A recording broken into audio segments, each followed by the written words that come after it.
Well, I know you guys are interested in finding out what Armond White has to say. Ooh. I want to know only if I know what Armond White Hammond has to say. Oh, I wish I'd written something for him, but who's Armond White? He's a very verbose critic. Let him know. He's a contrarian. Let him know who Armond White is. He's a professional contrarian. He's a very Vince, come on. Let him what? into. You can do a little Armond White Hammond to let him know. No, that's ship sailed. Oh. Just do some Michael Caine then. yeah. Well, my mother and I promise your mother. Armond White knows the Merriam-Webster dictionary better than He's you.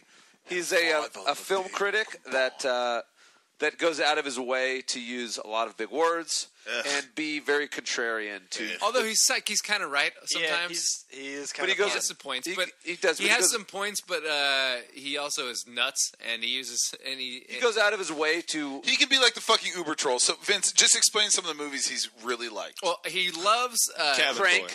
Yeah, he loves Crank. He loves Neville Dean and Taylor, so he loves Crank and the Ghost Rider movies. And what else did Neville Dean and Taylor do? Probably another Jason Statham movie. Oh, he loves like Resident Evil and shit. Cabin Boy. He said Cabin Boy. Yeah. Brendan owns 2 DVDs, and that's one of them. That's Chris Elliott. my dad and I's favorite movie growing up. All he does is quote Cabin Boy all the time. Your dad sounds pretty cool. He is a good guy. He loves that one. Yeah, so he has some good points, but it's also wrapped up. He'll couch his good points in his love for Adam Sandler movies and like hatred for Chris Nolan and Pixar. So it's kind of like What? Yeah. He bizarrely hates Pixar. Pixar. He sort of deservedly hates Chris Nolan, but he hates him like way more than anyone should have any reason. Right, to hate. right. And like he wrote this today. He wrote this fucking I don't even know how many words. It's got to be like 5,000 words about the media focusing on gun control at a time when we should be focusing on how bad Chris Nolan's movies are. Seriously, that's basically what he said. I'll read you like the first paragraph. Skeet, Armond White. The Christopher Nolan Batman movies are not exactly life-affirming, so why do pundits refuse to connect those films to last week's Aurora, Colorado massacre at the midnight showing of Nolan's The Dark Knight Rises? Instead, the problem of the films themselves have been swept away by a torrent of political distraction over gun control. Yeah, because that's not relevant. Look, people dying. That's just idle chit chat compared to the movies that I don't like. Yeah. After this clash of cinema and reality, have we forgotten that culture either dooms us or defines us? God! And then Culture. See, right when I'm on board with this craziness, he just like he's strung out on his own farts. Exactly. And he's crazy-eyed. He's just crazy-eyed about it. He's like, listen, I'm still important. I know all this other stuff's trying to distract you from me being in the middle of all of your worlds, but let's just pay attention again. Yeah, but then later he does kind of make. If you squint really hard, he makes sort of a good point, maybe. If you smell your own farts. Our infatuation with dystopic behavior in movies has come home to roost.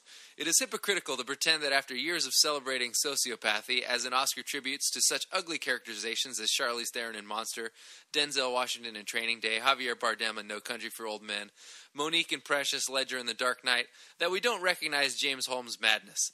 The widely broadcast photos of him sitting in court with his orange-dyed hair, wearing a petulant, unreachable scowl, in fact bear striking resemblance to hip-hop's favorite bad boy, Eminem, in one of his patented hoodlum prophet guises. What year did he write this? Yeah, I don't know what the fuck that Is Eminem still hip-hop's favorite bad boy? What year did Eminem dye his hair red? I don't know. Desensitized audiences and critics have lost the ability to argue on behalf of edifying or socially redeeming art. Nolan traffics in foul ambiguity and nihilism. Selling darkness to teenagers and adults will almost certainly have repercussions, and it's simply thoughtless and dishonest to deny this, whether in bad midnight movie-going choices or psychopathological behavior, which unfortunately came together. Wait, blah, blah, blah. Go see Crank! Call me, what did he say, clueless? Call me clueless, but I don't think he sells darkness. No, wait, I'm back on board. I'm on Armond White's side again. Are you? Yeah. I do think Nolan definitely traffics in ambiguity. No, that's a pretty good point. Yeah. I mean, for as blustery and self-important he is, I mean, he's good with words sometimes. But I mean, but his point is, I completely disagree with his point that that the fact is that this was somehow a bigger factor than anything else. Like, we have to face facts. Movies kill people.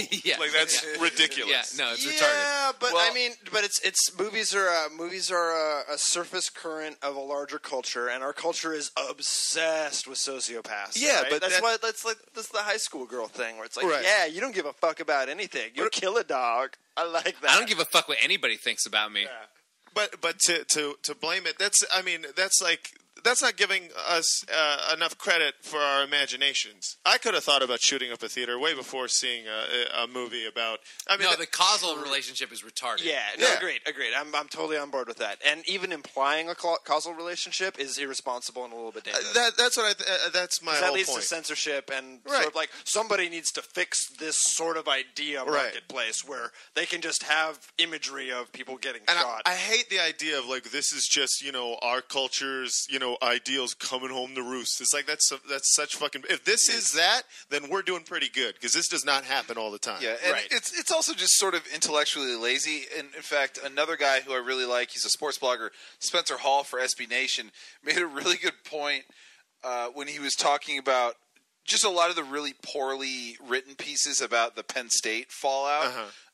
And he made the really good point of, it's easy to talk about culture because you don't have to bring up any kind of facts or statistics or any kind of hard evidence. You can just make these broad, sweeping generalizations and attribute it to culture. It's like sociology. So true, Sociology is just psychology and history mixed together without any facts.